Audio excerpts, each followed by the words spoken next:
अभी आपको सारा सीन पता ही है कि ये जो हीट वर्ड है इसका कैसे इतना बड़ा बखेड़ा खड़ा हुआ था। किसी और रेसलर के पास इसका ट्रेडमार्क था, डब्ल्यूडब्ल्यू यूज नहीं कर पा रही थी, एक ब्लर उसकी टी शर्ट भी निकाल दी थी। लेकिन अब उसके बाद ये जो हीट वर्ड है वो डब्ल्यूडब्ल्यू में आ चुका है, लेकिन फिर भी इस हीट वर्ड को यूज नहीं किया जा सकता। मतलब जे ऊसो तो जितना चाहे कर सकते हैं, आई थिंक जिमी ऊसो भी कर सकते हैं, लेकिन अगर बाकी किसी और सुपरस्टार को अपने प्रोमो में या फिर रेफरेंस के लिए अगर ये हीट वर्ड का यूज करना हो तो उसके लिए पहले उनको डब्ल्यूडब्ल्यू से पूछना पड़ेगा। मतलब सोच रहे हो इतना ज्यादा प्रोटेक्टेड वर्ड, फ्रेज तो नहीं, से वर्ड ही बोलेंगे इसको, है ये कि मतलब डब्ल्यूडब्ल्यू खुद भी ऐसा है कि नहीं हर कोई नहीं कर सकता, ये लिमिटेड ही है। मतलब इतना स्पेशल अब ये फील हो रहा है आई थिंक इस वजह से, और क्योंकि ये एक बार बंद हो गया था उसके बाद दोबारा से वापस आया तो इसकी वैल्यू अब थोड़ी ज्यादा फील हो रही है। Okay, hello chatters, my name is Rohit and you are watching wrestle chatter. Welcome है गाइस आपका वॉइस ऑफ रेसलिंग के एपिसोड नंबर 301 में। कल 300 वाला एपिसोड सोचा था कुछ करूंगा वहां से, लेकिन भाई वहां तो बैंडी बज गई थी कल मेरी। लेकिन आज फिर से हैं बैक टू नॉर्मल। हाँ ओके, फाइनली तो कल संडे है और कल संडे को चैनल पर आ रही है Q&A वाली वीडियो। बहुत आप लोग बोल रहे थे संडे को Q&A वीडियो क्यों नहीं आते, तो भाई आज कॉमेंट करके जो भी अपने क्वेश्चन हैं सारे लिख डालो, स्टोरी से रिलेटेड, मेरे से रिलेटेड, जो भी है आपके दिमाग में, जो भी मस्त इंटरेस्टिंग चीज होंगी जिससे अच्छी वीडियो बन सके, तो कल जो है Q&A वाला एपिसोड आ जाएगा। तो बस अब कुछ मत करो, भर दो कॉमेंट जितने भरने हैं, मतलब भर दो सब भर दो। और गाइज मैं आपको बता देता हूँ चीज, आज स्मैकडाउन की। आज स्मैकडाउन जो है आप सोचोगे रिव्यू वीडियो नहीं है, तो फिर एब्सोल्यूट बेस्ट ऑफ रॉ जैसे थी वैसे एब्सोल्यूट बेस्ट ऑफ स्मैकडाउन था। और थोड़ा सा समझाया था मैं स्मैकडाउन में क्या हुआ, क्योंकि ज्यादातर तो क्लिप्स थी, जैसे कि मेन इवेंट में रेसलमेनिया का मेन इवेंट था जॉन सीना सोलो सिको वाला मैच, तो वही जो सारे बड़े बड़े मूवमेंट्स थे वो थे। बट जॉन सीना शो पर अपीयर होते हैं आज, और ये डेडिकेटेड आज के स्मैकडाउन के लिए वीडियो थी उनकी, तो मतलब कि थोड़ा स्पेशल फील वाली थी। और यहाँ पर वो बोलते हैं कि 2023 को इतना स्पेशल बनाया डब्ल्यूडब्ल्यू ने, डब्ल्यूडब्ल्यू यूनिवर्स ने, उनकी पूरी फैमिली ने, जो भी वहां पर है, जो उनको रिस्पेक्ट मिलती है वो उसको कभी भी नहीं भूलेंगे। और वो ये भी बोलते हैं कि जब भी मैं हर बार आता हूं मेरा जो वेलकम करते हैं लोग वो बहुत अच्छा लगता है। और साथ में वो ये भी बोलते हैं कि मुझे पता नहीं मेरा कितना डब्ल्यूडब्ल्यू का टाइम बचा है, लेकिन मैं लुक फॉरवर्ड करता हूं नेक्स्ट टाइम के लिए जब हम सारे लोग फिर से एक बार फिर से साथ में होंगे। तो जॉन सीना ने यहाँ पर जो होप्स हैं वो हाई रखी है, वे भी 2024 के लिए। और हम तो चाहते हैं रेसलमेनिया के मेन इवेंट में जरूर वो फीचर हो। बाकी सारी पॉसिबिलिटीज तो मैंने आपको उनकी बताई है।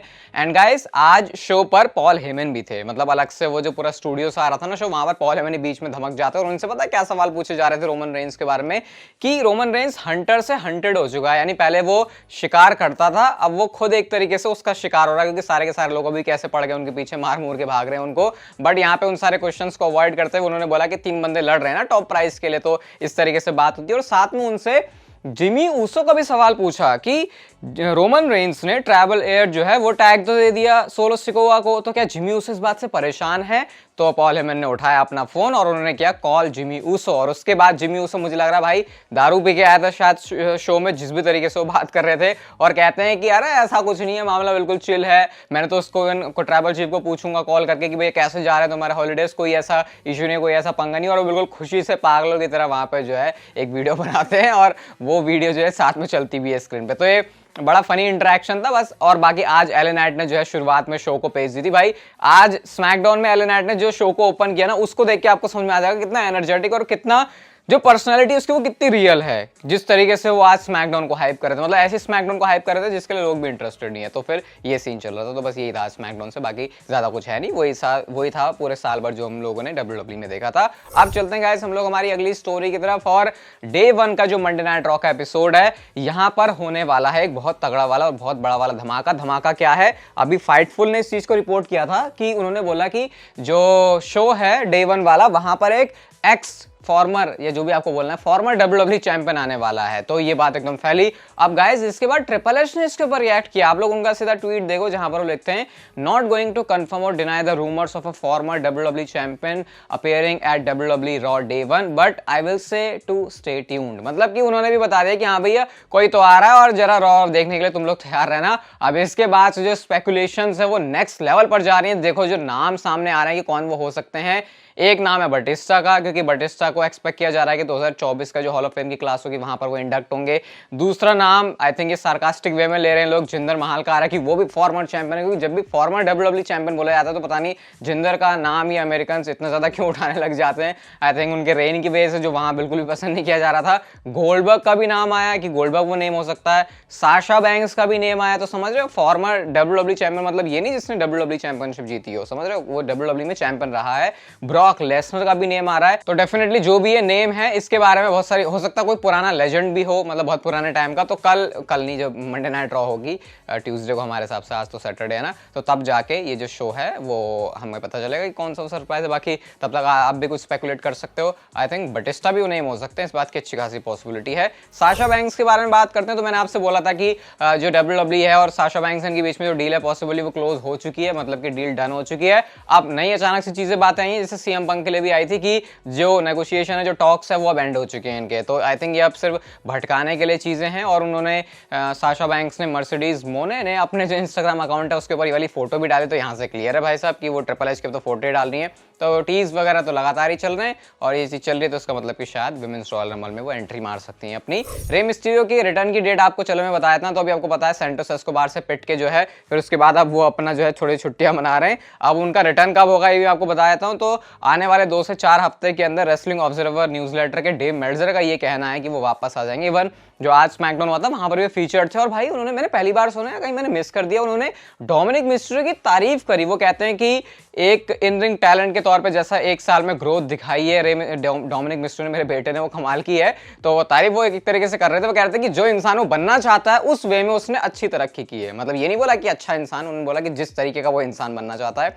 तो ऐसा करके उन्होंने थोड़ा बहुत प्रेज भी कर दिया। और मैं ये भी देख रहा था कि डोमिनिक मिस्टीरियो के जो मैचेस ज्यादा उन्होंने करे हैं वो 100% इंक्रीज के साथ हैं, क्योंकि उनके मैच 100 के आसपास है ना। तो इतना ग्रोथ 2022 से 2023 में, तो दोनों बातें मैंने आपको बता दी, रे मिस्टीरियो और डोमिनिक मिस्टीरियो दोनों के बारे में ही। मैट रिडल के बारे में सीन बताता हूं। तो हुई तो बुरी चीज उनके साथ, लेकिन मुझे यहाँ भी लग रहा है कि भाई वो ड्रिंक करके आया था या कुछ तो फूक के आया था। उनका बिजनेस मैंने आपको बताया था क्या चल रहा है। तो यहाँ पे वो अपनी health update, sorry life update देते हैं। यहाँ पे उन्होंने बताया कि कैसे उनका जो नया बेबी बॉर्न हुआ है उसकी भी सर्जरी हुई। उनकी जो पार्टनर है, उनकी जो वाइफ है, गर्लफ्रेंड है, हाँ गर्लफ्रेंड है, उनके साथ जो उनका बेबी हुआ उनको भी कुछ प्रॉब्लम से गुजरना पड़ा। उनकी भी हेल्थ खुद की काफ़ी ख़राब थी। तो ऐसे करके उन्होंने वीडियो डाली। बट जिस तरीके से वीडियो डाली ऐसा लग रहा है कि बहुत सारी यातनाएं और परेशानी झेलने के बाद बंदा जब खुश होकर एक पैग मारता है तो वो जैसी वीडियो रिकॉर्ड करता है पूरी वैसी वीडियो लग रही है।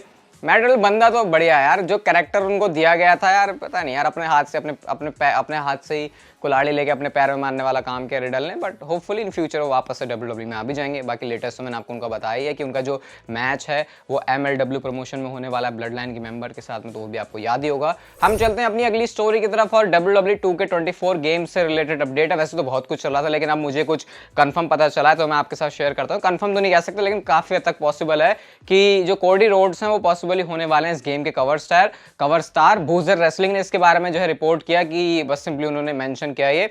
तो आप ये एक्सपेक्ट कर सकते हो कि कोडी रोड्स जो है 2K24 के स्टार होंगे। बहुत सारे लोग ब्रे वायट स्टार होने चाहिए कवर स्टार, वो भी डिमांड कर रहे हैं। आई थिंक बहुत हद तक वैलिड भी है, लेकिन जो अलग अलग एडिशन होते हैं तो उस हिसाब से WWE उनके जो कवर है वो भी चेंज करती है। तो शायद कोई एक ब्रे वायट स्पेशल एडिशन, लेगेसी एडिशन कुछ ऐसा उनका निकाला जा सकता है। बाकी एक्साइटमेंट और हाइप तो रहती है गेम के अराउंड हर साल, वो हमको पता ही है। अगली स्टोरी अंद्रादे के बारे में है, जो कि फिलहाल WWE के सुपरस्टार तो है नहीं, लेकिन गाइस उनके बारे में ये रिपोर्ट है कि WWE के जो लोग हैं वो इंटरेस्टेड हैं उनको अब साइन करने के लिए दोबारा से। I think triple H interested है और AEW भी खुद उनको साइन करने में इंटरेस्टेड है। तो एट दिस पॉइंट माहौल कुछ ऐसा है कि जो कंपनी बेटर डील दे दे या बेटर चीजें ऑफर कर दे, सिर्फ पैसों के मामले में और भी मामले होते हैं, तो अंद्रादे उस कंपनी के साथ साइन कर लेंगे। और अगर WWE इस मामले में जीतती है तो फिर अंद्रादे का जो रिटर्न है वो हो सकता है। मुझे याद है ये 2018 की बात है जब मैंने अपनी किसी एक वीडियो में कहा था, जब मेन रोस्टर में कॉल अप हुआ था उनका कि आने वाले 2-3 साल में ये बंदा आपका फेवरेट होगा।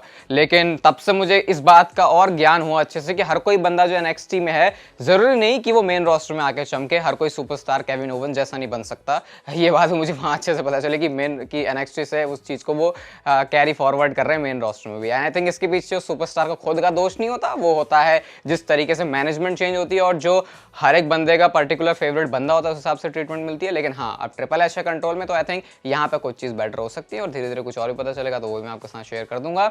अगली स्टोरी टाय डिलिंजर, शॉन स्पीयर, जिस भी नाम से आपको इसको बोलना हो उससे है। और जो शॉन स्पीयर से जो टाय डिलिंजर है उनका हो चुका है AEW से डिपार्चर, वो हो चुके हैं अब अलग उनसे और 1 जनवरी को वो हो जाएंगे फ्री एजेंट। और गाइस अब फिर से रिपोर्ट है कि शायद रॉयल रंबल में एक सरप्राइज एंट्रेंट होने वाले हैं टाय डिलिंजर नंबर 10 पर। 10 करके उनका गिमिक बहुत ज्यादा था क्योंकि उन्होंने जो ट्वीट भी किया वहां पर पर उन्होंने #10 लिखा हुआ है। और अब देखते हैं फिर क्या होता है इसका भी सीन। इतना तो मैं सही बताऊं एक्साइटेड नहीं हूं इसके लिए, क्योंकि मुझे होप्स नहीं है कुछ कि बहुत ज्यादा अच्छा होगा उनके साथ। बट यस, कोई AEW से सुपरस्टार WWE में आता है तो एक हाइप अपने साथ लेके आता है, कई बार उसका एडवांटेज उसको मिल जाता है। तो शायद इस चीज का बेनिफिट हो जाए टाई डिलिंजर को भी या फिर शॉन स्पीयर्स को भी।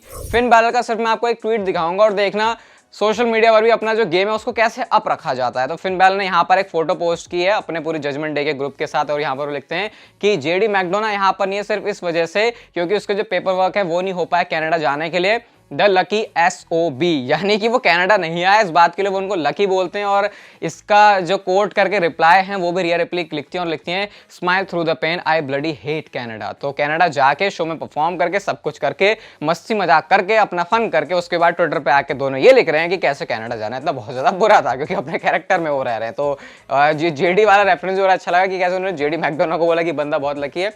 तो ऐसे वैसे करके तो करती रहती है। और सबसे ज्यादा एक्टिव बंदा, अगर मुझे एक्टिव बंदा बंदी जो भी बोलना वो कोई है तो वो रिया रिप्ली है अपने ट्विटर अकाउंट पे।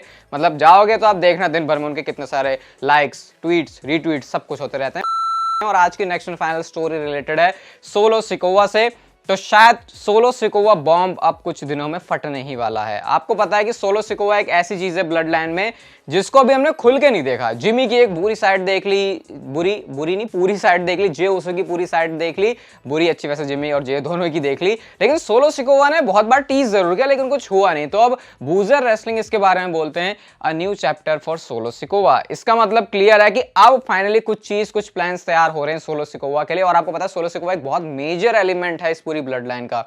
अगर ब्लड लाइन नाम एग्जिस्ट करता तो वो सोलो सिकोवा की वजह से करता है।